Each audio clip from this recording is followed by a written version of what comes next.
It's already 2021 and Lewis Hamilton, 7-time world champion, still doesn't have a contract for next season.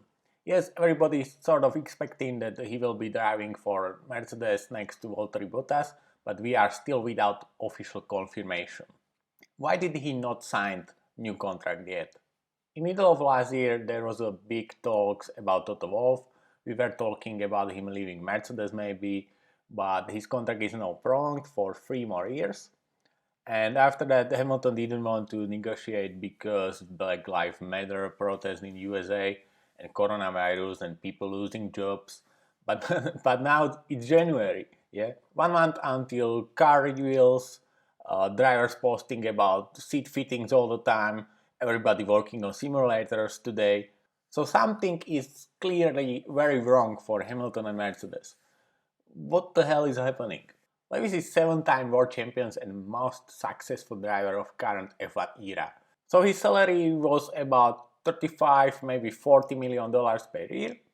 And it is understood that for his 2021 contracts, Lewis asking for even more, maybe around 45 million USD, plus Mercedes AMG road car, hypercar, and maybe some role as Mercedes ambassador when he retires.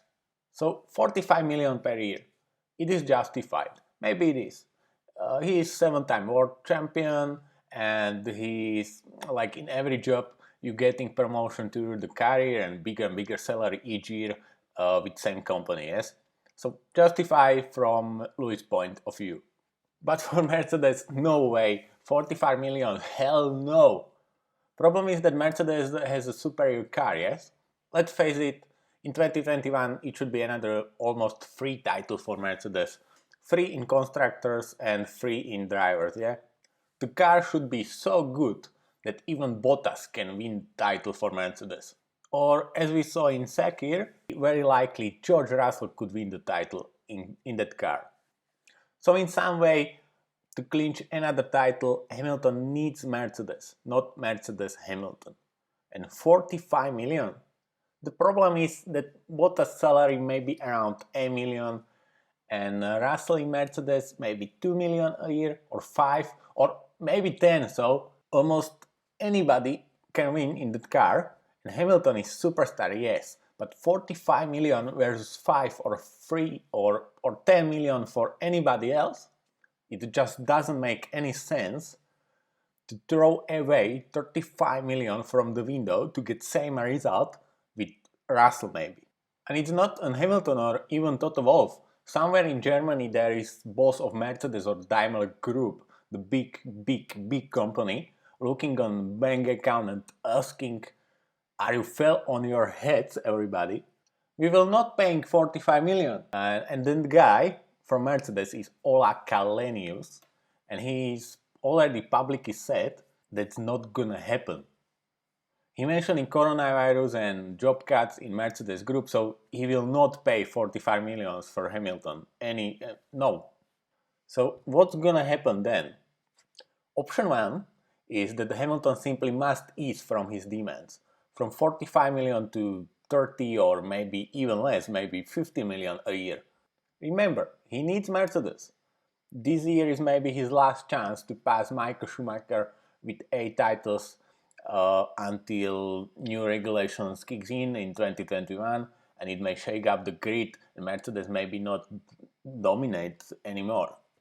Option 2 is that somebody pay at least part of the Hamilton's huge salary we are talking about. Somebody like Ineos Group, maybe, the huge sponsor of Mercedes. But why would Ineos do that? Do they really need Hamilton in compare of Russell? And option 3, he may be out. He may not be driving at all this year when negotiation fails. Russell can replace him again, and Hamilton maybe next year can move to McLaren or Aston Martin for 2021, sitting new challenges or something. It's even more realistic, this scenario, because McLaren and Aston, they both using Mercedes engines too, so he sort of stays in the family. Hamilton is big player, but 45 million. And Russell as young driver can be a huge win for PR and sponsors too. Do you remember Sakir? When everybody who was fed up with predictable F1 suddenly cheering for Mercedes again. You want this, eh? You want everybody cheering for your team, so it makes sense to took young superstar. And Russell is also really intelligent and interesting for sponsors. He's also British, so I think it was really a mistake from Hamilton to not prolong his contract sooner. But maybe there were a problem for a couple of months. But now he's clearly in a really difficult position. But to be honest, I also don't understand him at all. 7, maybe soon 8 titles. Why would you stay in the Mercedes for more than 1 year? He should go to another team to seek another challenge. I think he must be bored with winning and maybe fearing Russell replacing Bottas in 2021 anyway. So I predict maybe only 1 year contract for him with Mercedes now, and then he will move away. What do you think about this? What do you think will happen? Is Hamilton replaceable, as Eddie Jordan said a couple of days ago in one interview?